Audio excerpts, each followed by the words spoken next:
Hi, Bulelani here. Welcome to the fourth and last episode of our Season 2 of Isibani podcast. This podcast follows a 3-series podcast on social cohesion we did last year. If you haven't heard the podcast, please do listen to them. It is very informative on the history of why social cohesion is still a policy issue in South Africa. Before we get into the gist of this podcast on International Women's Day, it is imperative to let you know that on March the 21st, South Africa celebrated Human Rights Day. This holiday emanates from the 30 articles in 1948 by the United Nations defining human rights in the Universal Declaration of Human Rights, established on the basis of humanity, freedom, justice and peace. South Africa's link to the celebration of the day derives from the 1960 events of Sharpeville. On the day, 69 people died and 180 were wounded when apartheid police fired on a peaceful crowd gathered in protest against past laws. Today, as the queer community, the day is significant because even if it has been 3 decades of South Africa's democracy, respecting for and promoting of human rights, the LGBTIQ community continues to face homophobia perpetuated by culture, religion, and social barriers. And it calls for a collective action to ensure that the rights enshrined in our Constitution are upheld regardless of sex, sexual orientation, gender identity, and gender expression.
Sigile Khumalo, Busi Mhlongo, Rosie Motene, Sibongiseni Khumalo, Yaya Mavundla, Hugh Masikela, Lindo C, Khanya Qekeshe, Steve Letsike, Thandeka Msane, Julius Malema, Chinwe Achebe, Kwame Kruma, Riche Khositau, Simon Koli, Zahi Ahmad, Mapule Ndlovukazi, Selby Mkhize, Suri Reddy, Somizi Mhlongo, Tokazi Mthembu, Duduzile Mthembu, Yefulas Mophela, Linda Khosini, Zanele Muholi, Sazi Jani, Sipho Sithole, Musa Khoza, Oliver Met, Boyki Mazibuko, Nonhlanhla Mkhize, Yudi Simelane.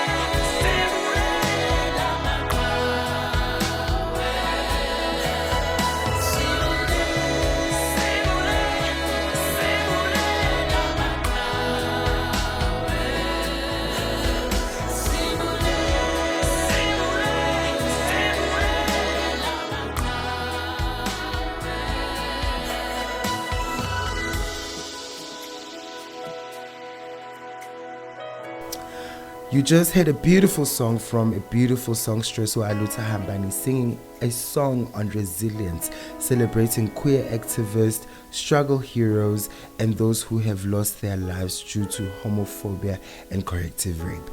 This song is significant to the celebration of International Women's Day because as Uthingo hosted a movie screening and a panel discussion, we were sobered up to the challenges that women still face today. International Women's Day was officially recognized by the UN in 1977, and the growing international women's movement, which is strengthened by 4 global United Nations women's conferences that have helped make the commemoration a rallying point to build support for women's rights and participation in the political and economic areas. Take a listen to what the Uthingo Network celebration meant to those who attended. Good day. My name is Ndamfega, the current chairperson of the Rainbow Alliance, a student body at DUT that stands for Queer Rights. So today we are here at the library to an event that was hosted by Isibani, Uthingo Network, and also American Space. I'm very, very grateful for the opportunity to actually share and also be part of the moment la khona sikhumbula khona Women's International Day, and part of it was screening a movie of which it was Hidden Figures. The movie itself, igama goes a long way when it comes to unpacking what the movie is about, but then when you usuibuka a movie itself, that's where you learn there are a lot of challenges rather that we've encountered as abantu abamnyama, more specifically abantu besifazane, that they have overcome in a long run. So it was a good experience for me to just go back at namhlanje and celebrate those lives and see the differences that are made by our women. And basically we movie yethu laphana, the 3 women that were great. Each and one of them they had this specific unique character obungafunda okuningi kubona, of which one of the things or the values that I learned from them is the power of perseverance and also consistency to believe in what you do. The ladies were very, very powerful, and they stood firm in what they believe in, and Noveltua journey was not as good as they would imagine. There will always be ups and downs and those people that are against your vision, but the ladies stood to their vision and did what was right for them and for the system as well. And I'm really, really grateful for today. Ngiyabonga kakhulu Isibani and Uthingo Network and also the American Corner Space. I'm just hoping there will be more of these events that are such educational and also entertaining as well. Even the panel of guests that were included, I mean, kuningi bengikufunde kubona. So yeah, I'm just hoping for more events such as this in the next run. Siyabonga kakhulu. My name is Luleka Mtshali. I'm an author, poet, and a performing artist.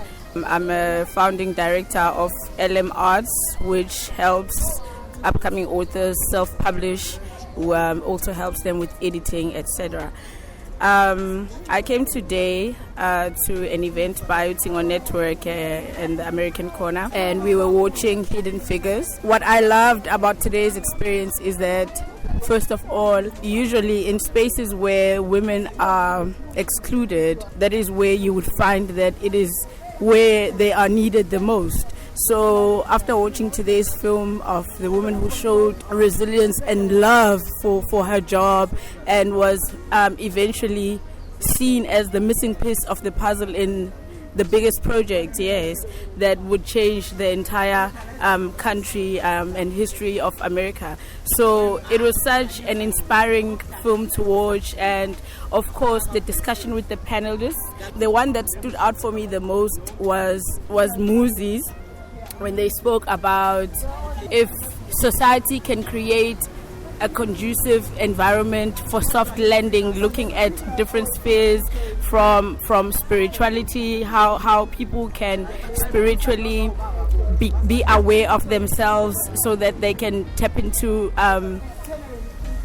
their highest potential, so that they can actualize their potential. And it would actually be great. I can't paraphrase it nicely, but it could actually be great to have a space that would endorse your truest potential, Yabona. And if unfortunately in your reality currently nothing puts you in that space, you have to find within yourself, unfortunately, to remember and to retain that particular power. So when Muzi explained the spiritual element, I was quite touched, because I personally look at life through the spiritual lens first before it actualizes into physicality or into matter.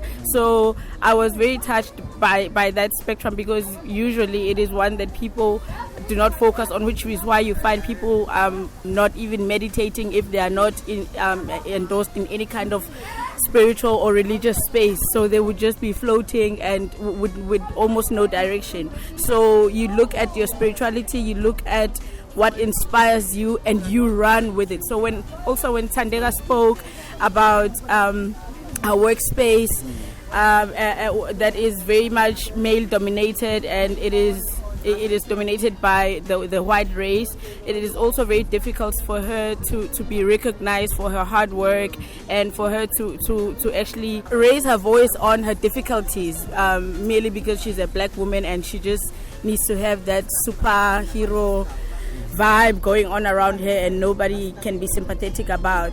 But I also appreciated how all actually panelists presented resilience as a thing that must be rooted within us, but also encourage that society creates that soft landing for people to reach their truest potential. Thank you. We are back again, and we have a lovely guest, Linda Mtshali, whose journey is deeply rooted in community empowerment, driven by the indelible influence of a father who was a community influencer too, in sports, in music, and in church, and who regularly visited a hospital to see the sick. This year's theme for International Women's Day is Counter in Accelerating Gender Equality Through Economic Inclusion. Hello, Linda. Hi. How are you? I'm fabulous. Yourself? I just gave a brief background of who you are. If you may, tell us about yourself and your passions, and what do you do in life? Okay, Linda Mtshali, as you've attested to that. Born and bred in KZN, grew up in a little community called Wentworth down in Durban. So that was the primary part of my life. My inspiration was my dad. My dad was a sports person. He was one of the first black people to get their boxing licenses, and then he played soccer. So I grew up on the sports field, and I was my dad's right-hand girl. So because of that, the sporting part of it rubbed off onto me. But also my dad played a big pivotal role in the community. In those days, and if you know Wentworth growing up, there were a lot of gang fights, and home was always the safe haven for the gangs, rival gangs, but nobody fought in the yard. And out of that, my dad would clean here, help this one. Dad would put both of them in the car and go and deliver them into their homes, which was unheard of then. But a lot of the gangsters, if you want to call them that, respected my dad for that. So out of that stemmed the love and the passion for helping people. Later on in life, I landed up in Alexander Township up in Johannesburg. I spent almost 30 years of my life. Our community development grew. I found that a lot of the kids there lived with their grannies, and because the parents went out to work, so grannies had to take care of these kids. Then that's where also the passion now stemmed from. Sport came into play again. I started playing basketball. So from netball, I discovered basketball, and then the help of these kids, because a lot of them came through, wanted to play a sport, but they didn't have tackies. So I then reached out to the likes of a Reebok to say that you guys then do a training program, and after you guys have tried out your new tackies, then you guys discard them. I've got kids here in the community. They're passionate about playing sport, and then the sport keeps them out of crime. So that's where then the help and the development came through. So did that for a good almost 30 years. One of the highlights is that one of the kids got a basketball scholarship to go to the States. Utabo is still there, settled and married there, but going through playing college basketball, we followed him, helped the family where we could, and it's been an awesome journey, a hard but awesome journey. That you just mentioned about you staying in Alexandra, I know that there is an article that is out there, and there is a study that has been released by the World Bank around that South Africa is the most unequal country in the world. And it has been almost 3 decades of democracy. Can you say something around that? What has been the delay for South Africa to stop the inequalities that we are seeing almost every day? Let me tell you about my first experience of Alexander, coming out from a community like Wentworth and KZN, where the gangsters then, we only knew about the knives and the bush knives, and that was everywhere else. My first day in Alexander, first of all, it was a frightening experience because it was now a totally new environment altogether. And it was the day that Chris Hani got shot. And this was 1992. Alexander was mayhem. And for the first time ever that night, I heard gunshots. And I remember going under the table and prayed very hard, Lord, please can you get me back to KZN safely? And I promise. You know those prayers that we pray? Because I was not used to this. I had never experienced this type of thing. And there's the soldiers and everybody marching in the streets of Alexander. And I thought, 3 decades later, almost 30 years later, I lived there. I settled, learned the language, because that was another barrier, was the language barrier. Everybody spoke Sotho and Pedi and Tswana, and very few people KZN or spoke Zulu, so you tend to gravitate to that. So it was a whole culture shock. And yes, looking at it even now, I was there again about 3-4 years ago, because I still have that, It's sad, because we have a lot of rich history that comes out of there, At the moment, we've got the Paul Mashatiles that come out of there. There's a little section up in Alex that was a Mandela house, So we've got all this rich history, but our country is falling apart. Our leaders are failing us because they come out of there. So it's really, really sad. Yeah, ne? So there's still a long way to go. Absolutely. In this country for us to see like equality. Going back to last week Thursday when Uthingo Network and American Corner hosted the International Women's Day with the movie screening. I'm sure you may remember the name of the movie, which was Hidden Figures. What did you think of the movie and what did you take out of it when you saw the movie? I thought the movie was wow. It opened up a lot of eyes. But one of the things for me was that it's a pity that our country is still experiencing all those barriers that those women opened the doors for. They fought very hard for it. They achieved a lot. So doors were supposed to have been opened. And for us to still experience a lot of that today, it just shows that we still have a lot of fighting. My theme that I took out of that movie was everything is possible. They made it possible. They showed us that, it's hard, but it's possible. What do you want? Go out there and get it. Find a way to get what you want.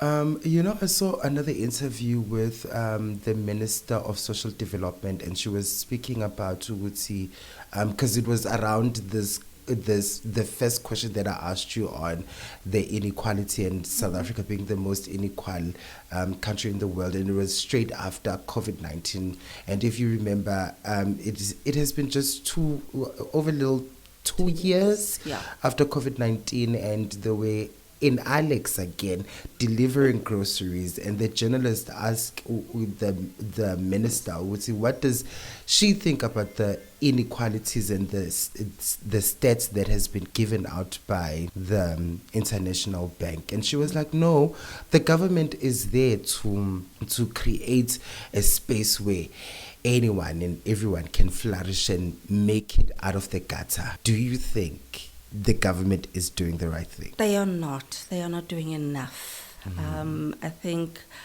it's like when you're sweeping, you just sweep the dirt here in the front where the people can see.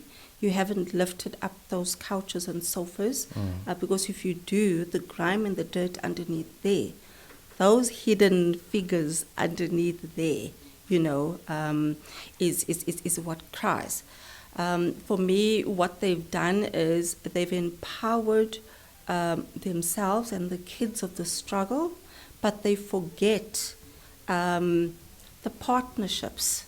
They forget the people that helped and assisted, because while you were away, I was at home also assisting in the struggle at home. So when you come back, you benefit, but what about me that has assisted and helped?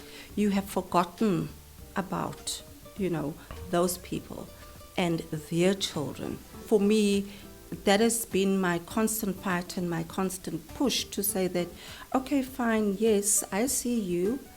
You assisted, you helped, but what about your assistance? I know that you started an organization called Walk a Mile. Walk a Mile.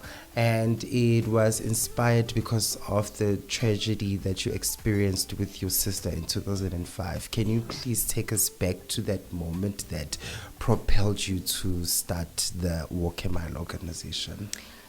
Okay, the journey started a year before she passed away. And it had started by her partner being very abusive and how she wanted to leave, and she couldn't leave him because he had threatened that if she left, he was going to kill their daughter as well as members of the family. So with that, she then tried to commit suicide 3 times.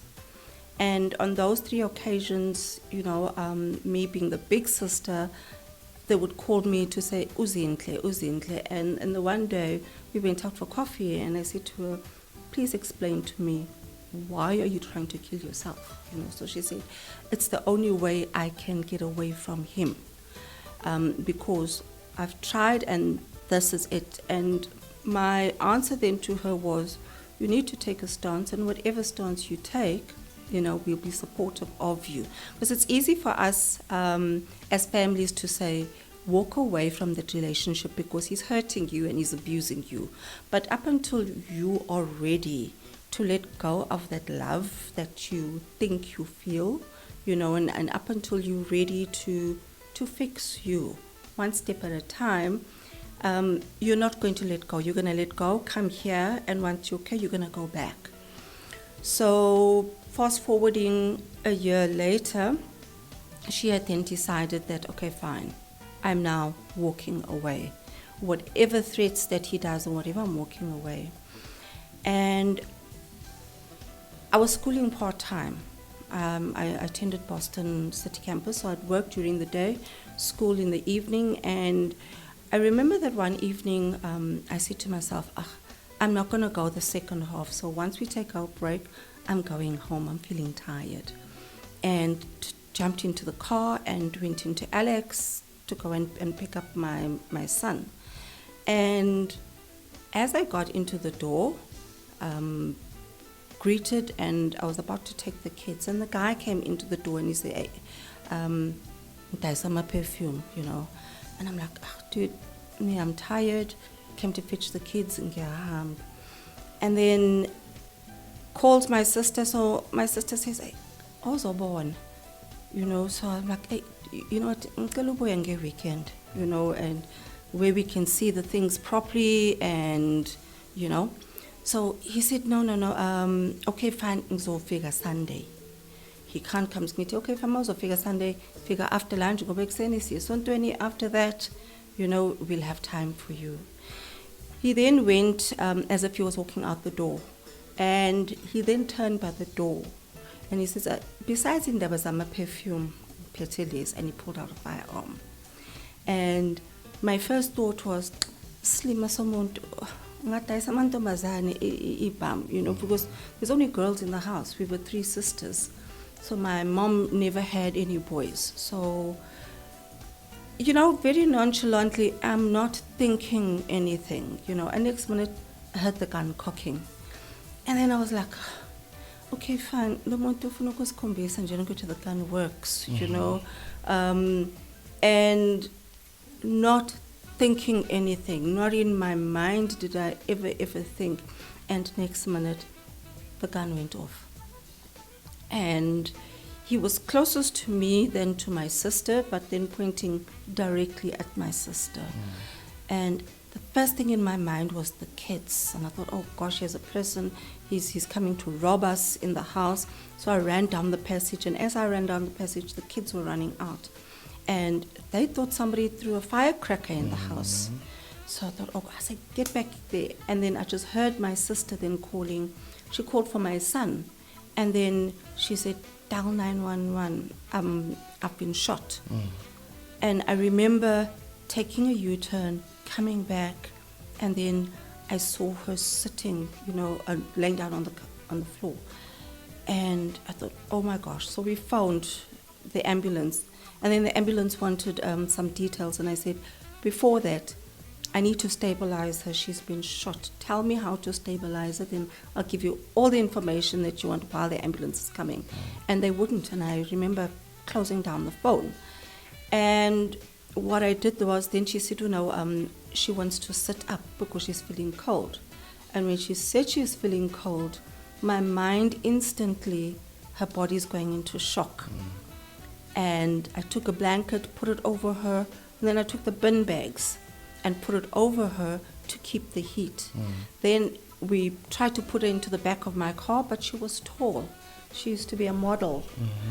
And I thought, oh my gosh. Then I remembered the neighbor had a truck, so we took the door off its hinges. We made like a stretcher, put her on there, took her to the hospital, got her to the first hospital, Edendale Hospital, and about 15-20 minutes later they come back and they said, guys, we don't have the facilities to look after her here.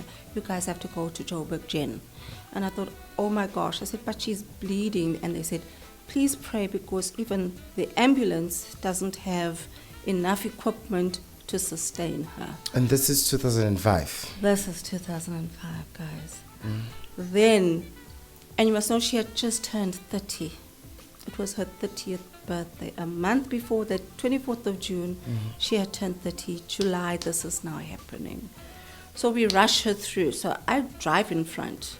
So I've got my hazards on, and I said, no stopping, whatever. We need to get her to the hospital. Got her to Joburg Gen. Unfortunately, she lived for 2 weeks, and 2 weeks later, she passed away. Part of my healing process, because funny enough, when you go through a journey or go through something, just when you come out of it, you find people in your path or in your space that go through what you've just come out of. And that's when I knew that, okay, fine, this has got to be my healing process, helping somebody else through this. Because it was a journey going through the police station, and next minute the case is closed. And then you find out, why is the case closed? Who closed the case? And then it gets opened again, and then dockets go missing, and then you're like, no, I'm giving you 3 days, and if that docket doesn't come through, you are in trouble, and then you go back, and then the docket is suddenly found. So all those hurdles that you go through, that whole journey meandering, it's been 18 years. The perpetrator is still walking around freely. Life has gone on for him, but unfortunately, our lives will never really go on, because her daughter then was 6 years old. To grow up without a mother, without my sister seeing all the milestones that her daughter has achieved, it's sad. There is a new policy that is out now that seeks to address gender-based violence, and I'm sure you have taken part in the viewing and in the commenting of the policy. Do you think that policy will assist around the cases such as of your sister, even after 18 years? Guys, policies and papers have never assisted. There's been policies in place. As I'm saying, 18 years later, as a family, we're still fighting and walking this journey. Oscar Pistorius came out after 11 years. Ian Rowlands last week got a sentencing for 22 years, and we know anything between 7 and 11 years, he's going to come out.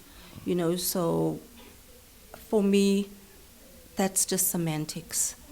Our government is failing us. All these policies have been there. We must stop reinventing the wheel and just now dotting an I and crossing a T because it wasn't crossed. Our government needs to come to the party. They are letting us down. Just now, today, going through that gruesome video of a police officer, an officer of the law, where he killed his girlfriend and videoed it and put it out there for the public to see. And you see him there in the docks today, no remorse whatsoever. He knows the system is going to say it's your first time, so because it's your first time, a little bit of leniency, and he's going to come out. Lives have been lost. On a daily basis, lives are being lost. During the movie and even during the dialogue, a lot of people spoke about resilience, especially when the scene where the lady has to run back and forth to the toilet for almost 45 minutes, and then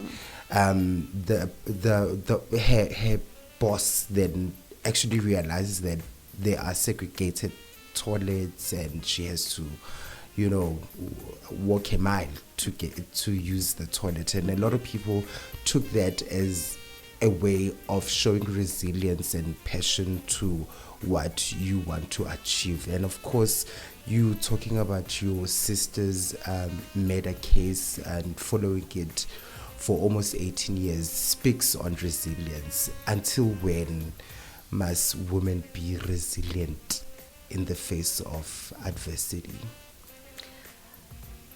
Sure. that's like asking how long is a piece of string. Because I think you just need to be resilient and persistent up until the end. And the end might not be in my lifetime. For me, it's to pass the baton on to the next person to continue the race and not give up. From what I took out of the movie, yes, her resilience was there to say, you've put all these stumbling blocks, and it's not like you don't know. Because when we put policies in place, we know what we're doing. We know that we're segregating people. We know that we're making it hard because we want you to get tired in the middle and give up. So that we can say, hey, can you see? Uhlulekile, katasazivele nje nokuthi bazohluleka. So it's up until that milestone that they've put doesn't work for them that they have to change the system. But in the meantime, we work hard, we make sure that we are on point, we make sure that you can't fault me on anything. I've got to make sure that you need me. Like they needed her. They had to go and fetch her. They had to go and find her. Even up until the end. The guy that went up to the moon, he said, unless she says, because she's good at what she does, go and find her. So we don't slack in the meantime, no matter how frustrating it is. You just be the best that you can be. I always say, make yourself indisposable. Get them to need you. And get them to break down those posts to accommodate you because you are good at what you do. Lastly, just one last question. We celebrated International Women's Day, I guess, last month. Give it a year until next year's International Women's Day. What would you like to see change? I'd like to see more females, and I'm not going to say women. I'm going to say females because I'm also thinking about our youth. First of all, there needs to be more role models out there so that people can aspire to those great things. Now I find that we've got to come to our young people. We've got to come to the schools to say, when are you good at poetry? You're good at drawing. Did you know there's a job out there as a graphic designer, as an animator, as a copywriter, where you can use the skill that you've got. So don't become despondent and say that there's no place for you there. There are. So between now and then, I would like to see more women educate themselves, more women aspire to those greatness, more women climb those platforms, and more women helping women climb. For me, I was saying to my daughter last week after the movie, I said, my greatest achievement will be when you achieve greater than what I've achieved. So if at my particular time I could only attain a matric, you now need to go one up. You now need to get your degree. Your children after that must get doctorates, and we always have to be better and aspire to be better.